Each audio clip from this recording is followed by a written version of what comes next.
inspired by the book of Genesis. In the very beginning, out of nothingness, God formed and created the expanse of space and the details of earth.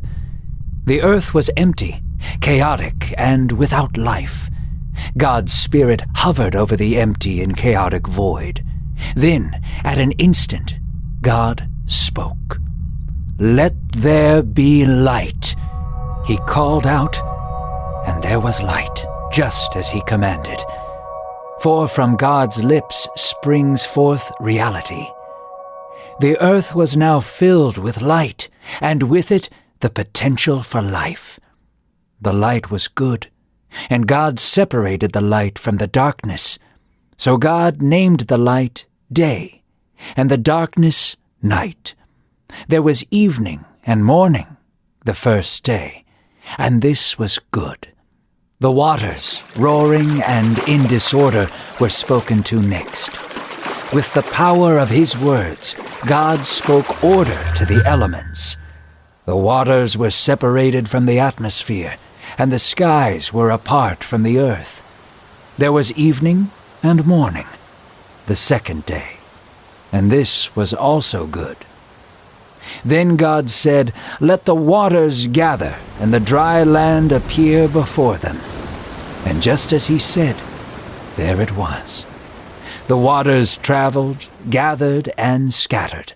The land rumbled, shifted, and emerged from among them, a beautiful dance to the words of their Creator.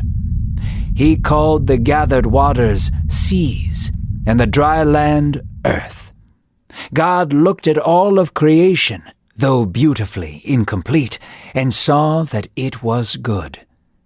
As an artist adds color to a blank canvas, God adorned the earth with beauty.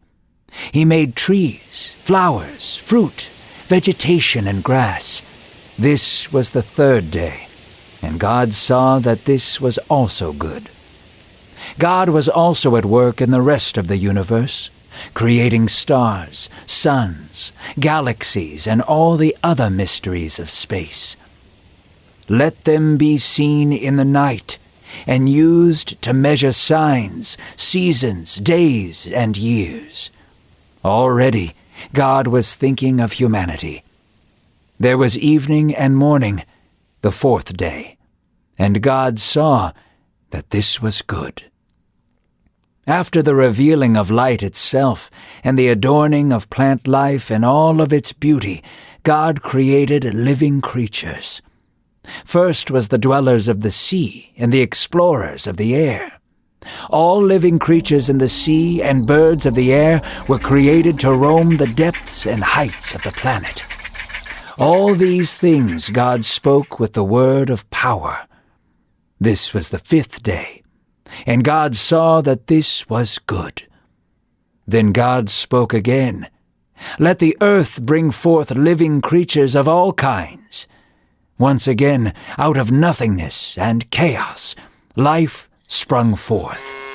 Beasts of all kinds began crawling, roaming, and grazing the earth. Then God said, "Let us make man in our own image, in our likeness, and they will care over the world." So God, with his own breath of life and word of power, created mankind. He then charged them with caring over the earth and all that is living in it. His desire was to give them purpose and enjoy the world he had created in relationship with him. For mankind was the only created thing stamped with the image of its Creator. And on that sixth day, the once void earth was filled with life. This, God knew, was very good. God had taken the chaotic void and inserted purpose. The heavens and the earth were filled, and his piece of art was complete.